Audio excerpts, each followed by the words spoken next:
तो last video में हमने एच पैरामीटर्स के बारे में बात करा था और हमने उसके इक्वेशंस को डिराइव किया था। और इस वीडियो में हम लोग उसके इक्विवेलेंट सर्किट को यहाँ पे ड्रॉ करेंगे। जहाँ भी आपको ट्रांजिस्टर दिख जाए तो आप वहाँ पे उसको इस इक्विवेलेंट सर्किट के साथ रिप्लेस करेंगे जहाँ भी आपको एच पैरामीटर्स को यूज़ करना होगा। ठीक है, तो पहले इक्वेशंस को नोट डाउन कर लेते हैं जो हमने लास्ट वीडियो में डिराइव करा था।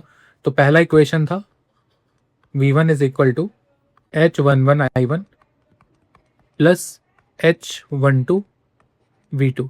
ठीक है, ये था आपका इक्वेशन नंबर 1। और दूसरा इक्वेशन था आपका I2 small I2 is equal to H21 times I1 plus H22 times small V2। ये था आपका इक्वेशन नंबर 2। तो ये आपके यहाँ पे दोनों इक्वेशंस हो गए। तो अगर हम लोग इक्वेशन नंबर 1 को देखते हैं तो हम लोग यहाँ पे लिखेंगे in equation number 1, in equation 1 आप देखो यहाँ पे कि इक्वेशन 1 में V1 स्मॉल V1 क्या है, वोल्टेज है, वोल्टेज की वैल्यू है, राइट। H11 इंटू I1, देखो H11 मैंने आपको कल वाली वीडियो में बताया था कि ये इम्पिडेंस है। ठीक है, H11 is basically impedance, impedance का यूनिट है इसके अंदर, है ना। और इम्पिडेंस इंटू यहाँ पे करंट, मतलब कि रेजिस्टेंस इंटू करंट, यानी कि I इंटू आर। तो I इंटू आर भी आपको पता है वोल्टेज होता है, तो बेसिकली इसका जो यूनिट है वो भी वोल्टेज है। मतलब ये जो H11I1 लिखा हुआ है दिस इज ऑल्सो वोल्टेज। ठीक है, फिर H12 इंटू V2, मैंने आपको बताया था कि H12 इज डायमेंशनलेस, यूनिटलेस। ठीक है, और अगर आप यूनिटलेस में V2 मल्टीप्लाई करोगे, वोल्टेज के यूनिट को मल्टीप्लाई करोगे तो पूरा का पूरा वोल्टेज का यूनिट ही बन जाएगा। बेसिकली ये वाला भी आपका वोल्टेज का यूनिट है, मतलब कि ये तीनों आपके वोल्टेजेस हैं। ठीक है, तो आप यहाँ पे इन जो फर्स्ट इक्वेशन है इसके अंदर आप KVL लगा देंगे, क्योंकि हमको पता है तीनों वोल्टेज इक्वेशन है, तो तीनों में आप KVL यहाँ पे लगा सकते हैं। ठीक है, तो हम लोग लिखेंगे यहाँ पे अप्लाई KVL ऑन इक्वेशन 1। ठीक है, हम लोग यहाँ पे इक्वेशन 1 में KVL लगा देंगे। तो KVL आप जब लगाएंगे तो क्या हो जाएगा, क्या हो जाएगा, देखो कुछ नहीं करना है, इन दोनों टर्म्स को इधर ले लो सिंपली। तो ये हो जाएगा small V1 minus H11I1 minus of H12 V2 is equal to 0। तो ये हमने यहाँ पे KVL लगा करके ये रिजल्ट फाइंड करा। ठीक है, इक्वेशन 1 में हमने KVL यहाँ पे लगा दिया। ठीक है, और यहाँ पे ये इक्वेशन के बाद हमको ये भी पता है कि आप इसको ऐसे भी लिख सकते हो V1 minus H of I1 minus H of R V2। ठीक है, इसको मैं थोड़ा ठीक से लिख लेता हूँ, H of R V2 is equal to 0। ठीक है, हमने कल देखा था कि H12 को आप कैसे HR लिख सकते हैं और H11 को कैसे आप HI लिख सकते हो। ठीक है, तो लास्ट वीडियो को देख लेना अगर आपको ये सब समझ में ना आ रहा हो तो। ठीक है, तो अब यहाँ पे हम लोग क्या करेंगे, रिवर्स में KVL लगाएंगे। ठीक है, मतलब कि क्या बोल रहा हूँ मैं कि आप सर्किट देख के KVL इक्वेशन लगाते हो, तो अब इसको उल्टा कर दो, आप KVL इक्वेशन देख के सर्किट बनाने की कोशिश करो। ठीक है, तो पहले यहाँ पे देखो V1 है, यानी कि वोल्टेज ड्रॉप है एक, तो वोल्टेज ड्रॉप बना लो, इसको लेट से प्लस माइनस, और यहाँ पे V1 स्मॉल V1 होगा। ठीक है, ये V1 हो गया लेट से। ठीक है, अब यहाँ पे I1 फ्लो कर रहा है, I1 करंट फ्लो कर रहा है, तो यहाँ से पॉजिटिव के थ्रू एक I1 करंट फ्लो करेगा, राइट। और यहाँ पे HI एक रजिस्टर होगा सिंपली, क्योंकि हमें पता है कि ये वोल्टेज लिखा हुआ है तो I इंटू आर के फॉर्म में होता है, तो I ऑलरेडी हमने करंट दे दिया, तो R ये बच रहा है, तो एक रजिस्टर होगा बेसिकली। तो ये एक यहाँ पे रेजिस्टेंस होगा। ठीक है, एक रेजिस्टेंस होगा माइनस ऑफ क्या है, एच आर V2। ठीक है, माइनस ऑफ HR V2 मतलब एक और वोल्टेज यहाँ पे आपको गिवन है। ठीक है, एक और वोल्टेज यहाँ पे गिवन है, जैसे ये था वैसे ही है।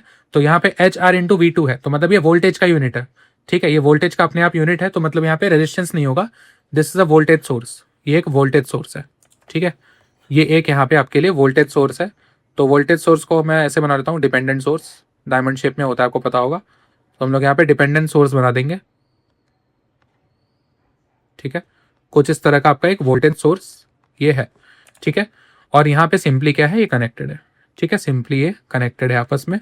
तो कुछ इस तरह का ये आपका बेसिकली है। अगर आप इसमें KVL लगाएंगे तो आपको ये इक्वेशन दोबारा मिल जाएगा। तो इसको हम थोड़ा नेमिंग कर देते हैं।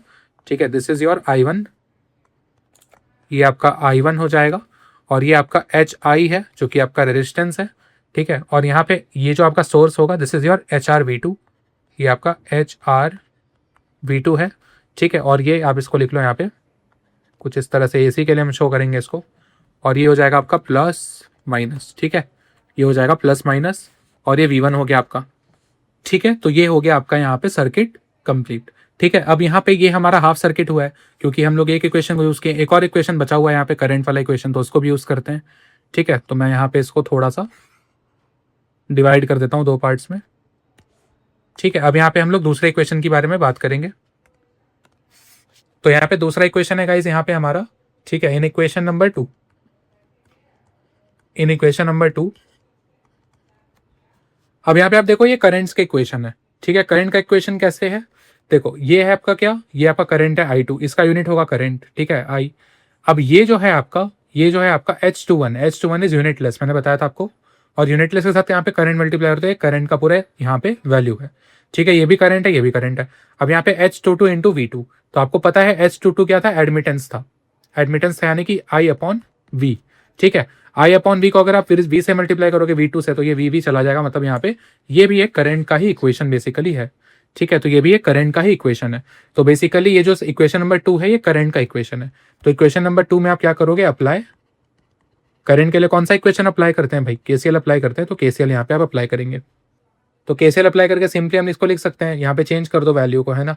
तो ये हो जाएगा आपका simply I2 is equal to H21 को आप HF लिख सकते हैं ना, फॉरवर्ड यहाँ पे करंट गेन होता है ये, तो HF इंटू I1, ठीक है, प्लस ऑफ H22 को आप क्या लिख सकते हैं, HO, है ना, HO टाइम्स V2।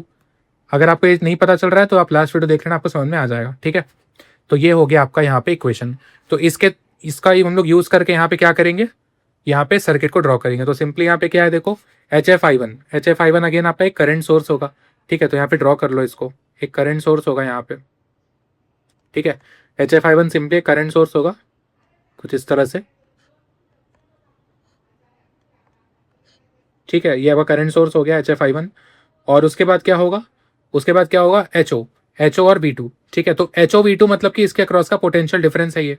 तो बेसिकली जो करंट होगा आपका कुछ उल्टी डायरेक्शन में फ्लो करेगा कुछ इस तरह से, ठीक है। बेसिकली ये हमने सोर्स बना लिया, करंट आपका कुछ इस तरह से फ्लो करेगा, ठीक है। मैं लिख देता हूँ यहाँ पे, रुको, रेड से, आपका करंट फ्लो करेगा कुछ इस डायरेक्शन में I2, ठीक है। क्योंकि I2 यहाँ पे इक्वल मतलब कि टोटल करंट है ना, तो I2 यहाँ पे फ्लो करेगा। और यहाँ पे आपका जो HO V2 मतलब कि ये जो दोनों आपके ओपनिंग्स हो गए, मतलब यहाँ पे आपका HO V2 के लिए सिंपली यहाँ पे क्या होगा आपका, सिंपली HO क्या है, एक रेजिस्टेंस ही है, ठीक है। HO एक रेजिस्टेंस ही होगा, और यहाँ पे जो V2 है वो आपको इसके अक्रॉस मिलेगा, ठीक है। इसके अक्रॉस आपको मिलेगा, मतलब ये प्लस हो गया, ये माइनस हो गया, ठीक है। ये आपका हो गया V2, ठीक है, ये आपका हो गया V2। और ये जो आपका रेजिस्टेंस हो जाएगा, दिस इज योर H0 या HO, ठीक है। और ये करंट की डायरेक्शन ऐसे आ रही है, तो ये कुछ इस तरह से नीचे होगा, ठीक है। और इसको हम बोलेंगे करंट HFI1, ठीक है। थोड़ा छोटा में लिख लो इसको, सबस्क्रिप्ट HFI1।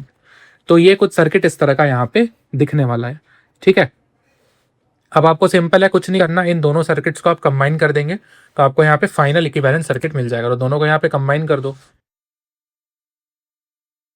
तो गाइज ये हो गया हमारा इक्विवेलेंट सर्किट यहाँ पे कंप्लीट, ठीक है। हम लोग कुछ इस तरह से इसको यहाँ पे बनाते हैं, और जहाँ भी आपको ट्रांजिस्टर अब दिख जाए, है ना, तो हम लोग उसको रिप्लेस कर देंगे इस इक्विवेलेंट सर्किट के साथ में। कैसे करेंगे आपको आने वाली वीडियोस में पता चल जाएगा, कोई दिक्कत वाली बात नहीं है, ठीक है। अब यहाँ पे थोड़ा सा इसका नेमिंग देख लेते हैं। हम लोग जनरली ये जो सर्किट है इसको हम लोग कोई कॉन्फ़िगरेशन के लिए बनाते हैं, मतलब कि जो आपका होगा है जैसे कि common emitter configuration, common base, common collector, ठीक है। तो हम लोग इस तरह से इसको बनाते हैं तीनों कॉन्फ़िगरेशंस के लिए अलग अलग, ठीक है। मतलब कि सर्किट वही होती है, बस हम लोग नेमिंग यहाँ पे अलग करते हैं। नेमिंग कैसे करते हैं, लेट सपोज आपने यहाँ पे कॉमन एमिटर यहाँ पे सर्किट को ले रखा है, कॉमन एमिटर आपने यहाँ पे अज्यूम कर रखा है कि ये कॉमन एमिटर के लिए है। तो यहाँ पे सिंपली क्या करेंगे, जैसे कि मान लो यहाँ पे आपने HR लिखा हुआ है, ठीक है।